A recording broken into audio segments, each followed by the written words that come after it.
Hello, everyone. Good morning, and welcome to our next presentation entitled How to Get Ready for a World of IoT Cybersecurity Regulations. Shortly, I'll be handing over to Dr. Cédric LEVY-BENCHETON, CEO of Cetome. But before we get started, I just wanted to let you know of a couple of reminders. So first of all, please use the pause function to the right of your viewing pane to ask questions. And if you haven't already, click the Tier mode button under your viewing pane to watch in full screen. I'm going to pass over to Cédric now. Over to you, Cédric. Thank you, Vanessa. Morning, everyone. I want to introduce you today about this new topic called IoT regulations. IoT is the Internet of Things, and this is all these new connected devices and systems. And so far, they've been really insecure. So with my company, I've been working with regulators and with manufacturers and users of this system to help them secure them. And I noticed there is a lot of issues still today in 2021. So I will introduce you my word, why IoT security today is still a joke. And then I will explain what's coming now in the next 2-3 years, IoT cybersecurity regulations. And because we have a regulation, we need to make it successful for users, for manufacturers, for regulators. So I will present some ideas on how to make it successful to make the world a better place. And in the end, we will conclude. So why is IoT still a joke? And you all know this very famous joke. What the S in IoT stand for? It stands for security. And then someone will tell you there is no S in IoT. Yes, that's the point. But this is getting old. And I really want to stop people doing this joke. I want people to understand we need security in IoT because we need to think of our children. Recently, there's been a hack on an IoT system on the right, a baby monitor, so people could actually see your baby. That's not really good. Last year, someone hacked a Ring camera and managed to terrify a family by talking to a kid who was 8 years old, saying, "I'm Santa Claus." Before that, we had this doll, the Kyla doll, was banned in Germany because it's actually a spying device. They have a microphone that would record your kids and that would send it to the cloud and encrypt it. And this GPS watch actually were used also to track kids. So it is really, really not good. But we need also to think of our safety. When you use a smart home, you have probably a smart thermostat, a smart lock. And a few years ago in the US, they had a very, very heavy blizzard. And people with a Nest thermostats could not change the heating because the servers were down. So they were freezing. There's been also a few demonstrations that smart locks could be hacked and you could open the door, which means your insurance may not reimburse you because there's been no breakage. And on the far left, this is actually a hair fryer that could be hacked and potentially that could actually set your house on fire. So we need IoT security to protect our safety. But we also need IoT security to protect our privacy. And this is also something people start to understand more and more with the connected assistant, with the Google Home, Alexa. Recently, there's been a massive, massive hack of millions of cameras. Someone managed to go in a prison, in a Tesla factory, in a big company's headquarters. And how did they manage to do that? Because the manufacturer put a backdoor with a simple password, you could access to all their customer base. It's not really what we want. On the far right, you have a fitness tracker, and one of the biggest fitness tracker manufacturer got hacked, and they lost 60 million records with all your statistics, but also your localization and everything that could actually really affect your privacy. Last but not least, there's been a researcher that proved that they could hack light bulbs. You know, these dumb light bulbs where you can change the color, they actually managed to hack them and to access your computer network and steal your pictures or steal your bank account. So we need to think of our privacy, but then from my side, I also want security to be helpful for the developers. Most IoT systems are using building blocks. They're using different dependencies, software, hardware, and all these dependencies may have cybersecurity issues in the future. So developers don't know, they are just building something that works. So we also need to help manufacturers and product developers to actually consider the cybersecurity of what they're building, because when you acquire, let's say, a new TV or a new car, you probably will not change the TV in 6 months when it's becoming vulnerable. Last but not least, we need to think of our digital economy. There's been a very, very important hack in 2016 called Mirai, which actually took down a large part of the internet. And this hack used actually default passwords that you can see on the screen. We are in 2021, and 2 or 3 months ago, there's been a similar hack using similar default password that compromised another big part of the internet. This is what's called Meris. And this Meris actually got stopped by internet service providers. And when you were infected with Meris, you would receive this page. So I think in 2021, yes, IoT cybersecurity is still a bit of a joke, but no one is laughing anymore. So what can we do? What can we do? And when you talk to security experts, most of the people are IT security experts, but IoT cybersecurity is a bit different.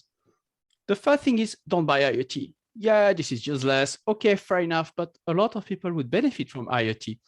If you are disabled, you could actually benefit from IoT in your house. If you are an older person, you could benefit from IoT for medical healthcare. So there's a lot of things that make sense by being connected.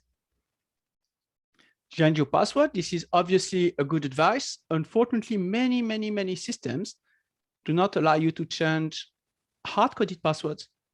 So you have your user password, but the manufacturers put specific hard-coded password to monitor your device remotely. And this cannot be changed. So this is why we had the Mirai and the Meris botnet. Patch your devices. I love this. You can patch your devices. You should patch your devices if the manufacturer is proposing a patch. How many times you buy something and after 6 months is discontinued because there's a new version? So yes, if you can patch, you patch, but you should not just rely on patching. Use multi-factor authentication. That's really good for cloud services, but it's not very convenient. And there are a lot of issues around MFA. Sometimes it doesn't even work. Get a VPN. It's really technical. I don't think a lot of people know how to get a VPN. The same to use a dedicated network, which means you need to buy more devices and configure more devices. So it's making things really complicated. You want to buy IoT to simplify your life. Last but not least, a lot of people are trying to develop blockchain. Today, I've not seen a single solution using blockchain that's actually bringing benefits to IoT. It's adding complexity. So from my point of view, working with manufacturers and users, I say stop.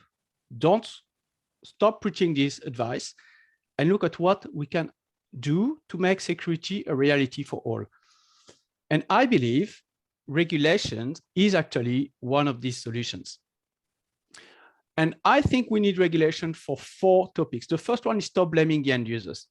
You are buying a system because you want and need this system. You should not be responsible on your own for the security of that system. So we should help end users to acquire secure systems. The second important topic is to address the root cause of IoT insecurity, which is related to the lack of investment by manufacturers, the fact that they are not obliged of doing security. So in the UK, in the EU, in other countries, there will be mandatory security requirements before you can market IoT systems. And because you make it a requirement, you're actually helping manufacturers to invest. Because if you have to do it, you have a budget to do it. Last but not least, clarify best practices. Today, there are so many best practices.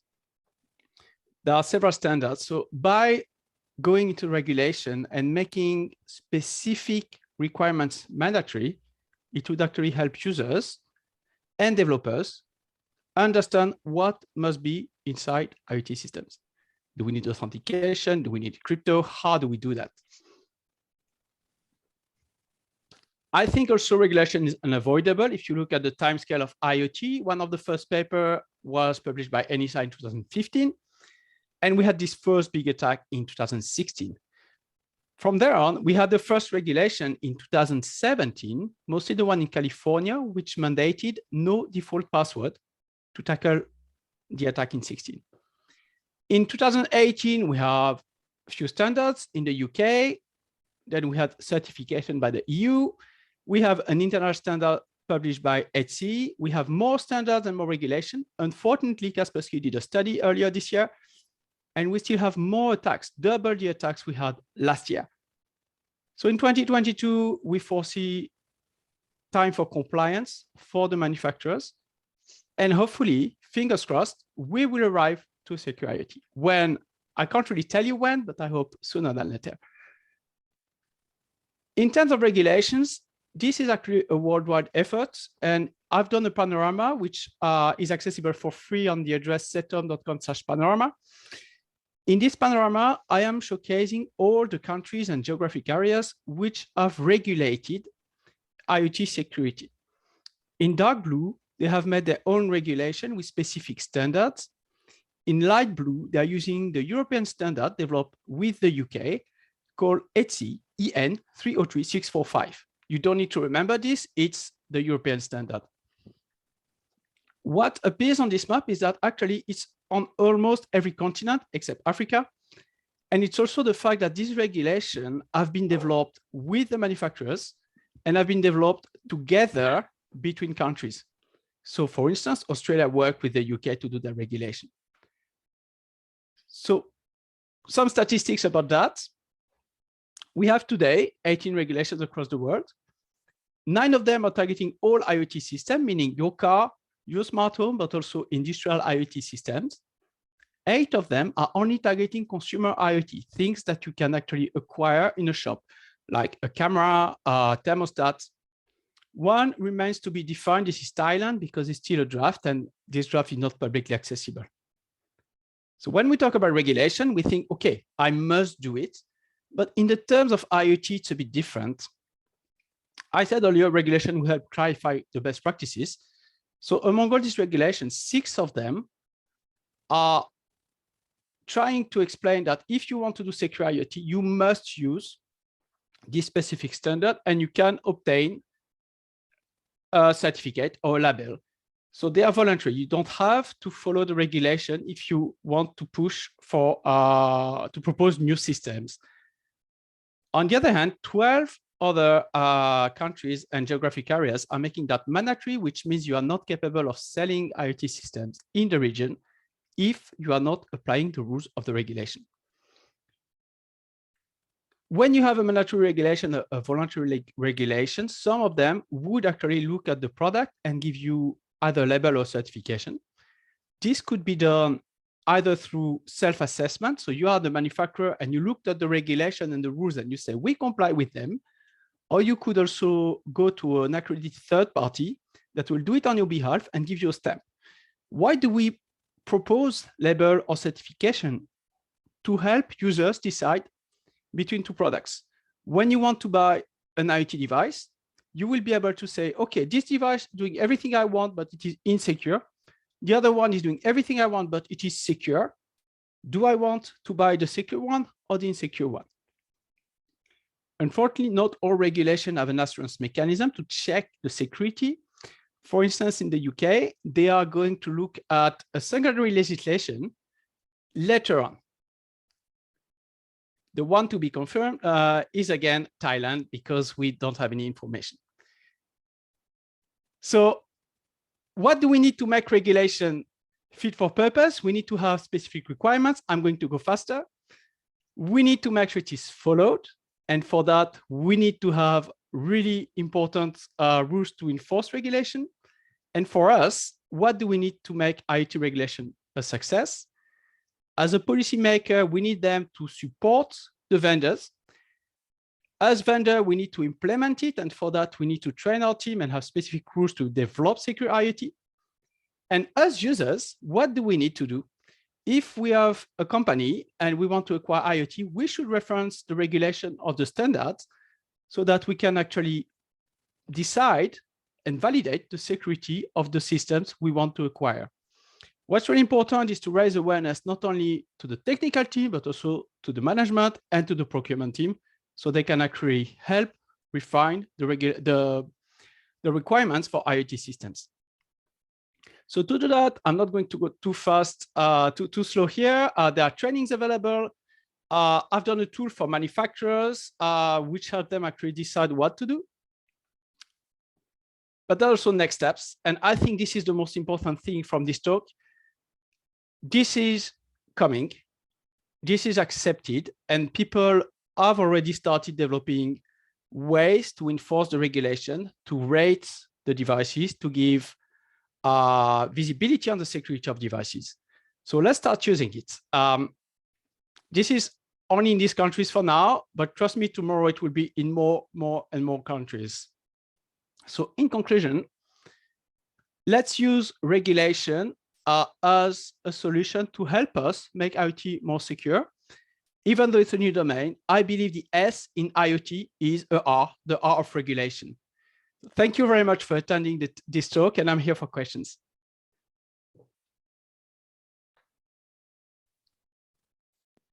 Thank you so much, Cédric. That was a really great presentation.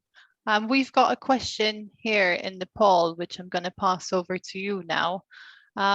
So one question is from someone, I think, in the manufacturing business, who asked, are the regulation headaches worth it in the end for a manufacturing business on which future is very much dependent on IoT? So if you are manufacturing IoT, I think you should get already starting to align with the regulation.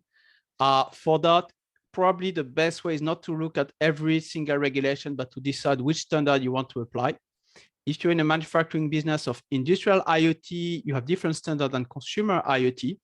But my main recommendation is choose a standard, apply it, and make sure that you have the ways of implementing security, not only in your devices and systems, but also at your governance level, so that you can secure the devices you release when they are released and afterwards, so you can support the devices once they're released. Okay, thank you. I don't see we've got another question here. What happens to the billions of devices prior to a regulation? They will be grandfathered, unfortunately, which means they will be still allowed to exist. So the thing is, if you are a private user, you will have to deal with that. If you are a corporation, maybe you have contracts with your supplier and you can negotiate a replacement.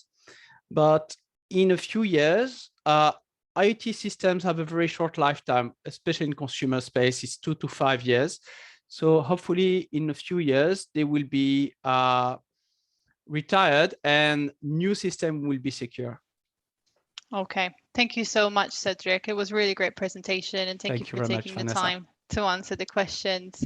It's time to wrap up now this session, and it's time to head on for lunch. We've got a lunch and networking break, which was kindly sponsored to us by our gold sponsor, Cisco.